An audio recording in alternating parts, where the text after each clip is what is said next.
এখানে বিভেদ যারা সৃষ্টি করবে মনে করবেন তারা ভারতের দালাল। বাকশাল আর কখনো আসবে না বাংলার মাটিতে। বাংলাদেশে বাকশাল ইনশাল্লাহ আর কখনো হবে না। অন্যান্যরা যেভাবে সাংগঠনিক কর্মকাণ্ড করছে, আমি মনে করি জামাত আরো সুশৃঙ্খলভাবে তাদের কর্মকাণ্ডগুলি করেছে, তাদের দলকে তারা গুছিয়ে নিয়েছে।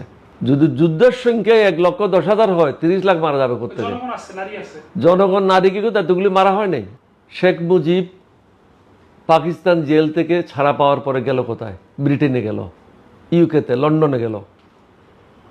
লন্ডনে গিয়ে ওখানে আমাদের খুব প্রসিদ্ধ একজন সাংবাদিক সিরাজুল ইসলাম বিবিসির, ওনার সাথে তার প্রথম দেখা হয়।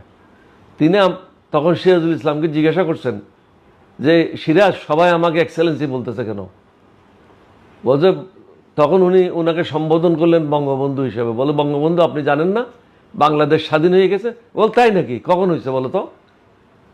সিরাজের কাছ থেকে তিনি লন্ডনে বসে জানতে পারলেন যে বাংলাদেশ স্বাধীন হয়েছে। তখন সিরাজের কাছে জিজ্ঞাসা করেছিল, এখানে কি কি হয়েছে বলো? বলছে, শুনেছি 3 লাখের মতো লোক শহীদ হয়েছে। তো 3 লাখকে উনি ইংরেজিতে 3 মিলিয়ন বলে ফেলছিলেন। এটাই সিরাজুল ইসলামের বইতে লেখা আছে। আমাদের 11টা সেক্টর ছিল। একটা সেক্টরে ম্যাক্সিমাম, খুব বেশি ধরি 10,000 লোক ছিল যোদ্ধা। তাহলে 10,000 হলে 11টা সেক্টরে কত হয়? 1,10,000 হয়। তাহলে 30 লক্ষ মারা যাবে কোত্থেকে আমাকে বলেন?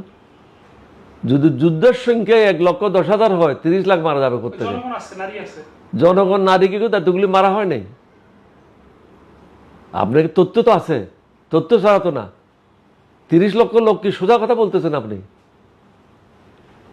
30 লক্ষ লোক তো বিশাল একটা ব্যাপার। হয়তো 10,000 হইতে পারে, 15,000 হইতে পারে, 20,000 হইতে পারে, কিন্তু 30 লক্ষ তো হইতে পারে না। কিন্তু স্যার 30 লক্ষ লোক শহীদ হয় না, এটার আসলে যুক্তি কি?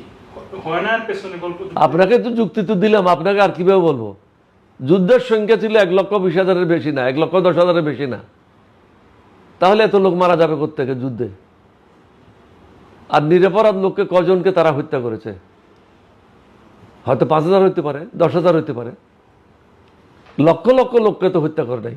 এটা হলো ভারতের বয়ান, শেখ মুজিবের বয়ান, শেখ হাসিনার বয়ান, বাংলাদেশের জনগণকে বিভক্ত করার জন্য। কারণ তারা চেয়েছে বাংলাদেশের জনগণকে বিভক্ত করে ধর্ম থেকে তাদেরকে বের করে নিয়ে আসা, এখানে নাস্তিকতা প্রতিষ্ঠা করা। নাস্তিকতা প্রতিষ্ঠা করতে পারলে তাহলে হিন্দুদের লাভ হইতো। ভারতের কারা আজকে লাভবান? হাসিনার আমলে কারা লাভবান হয়েছে?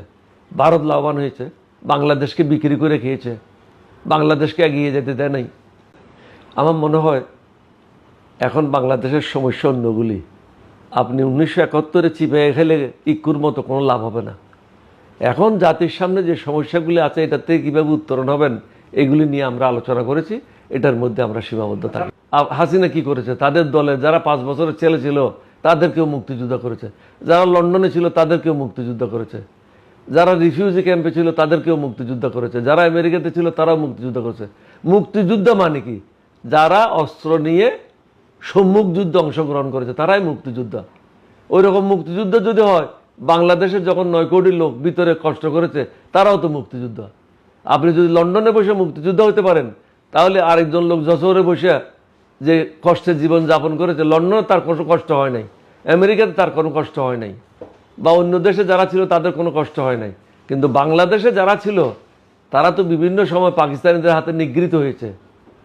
সুতরাং তাদেরকেও মুক্তিযুদ্ধ বলতে হবে। মুক্তিযুদ্ধের সংজ্ঞাটা আপনাকে বুঝতে হবে।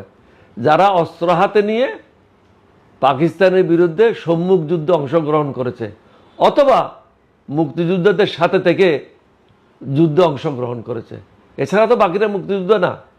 আপনি তাদেরকে সহযোগী বলতে পারেন, but they are not freedom fighters.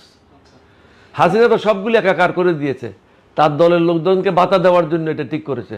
আমি তো মুক্তিযুদ্ধ মন্ত্রী যে আছে তাকে অনুরোধ করেছি, আপনি এগুলো সব কাটশিট করেন, কাটশিট করে 30-40 হাজারের মধ্যে নিয়ে আসেন। জাতির সম্পদ এভাবে নষ্ট করা ঠিক হবে না। গরিব মানুষেরা খাইতে পায় না, আর শেখ মুজিবের সন্তানেরা মুক্তিযোদ্ধা ভাতা পাবে, এটা তো ঠিক না।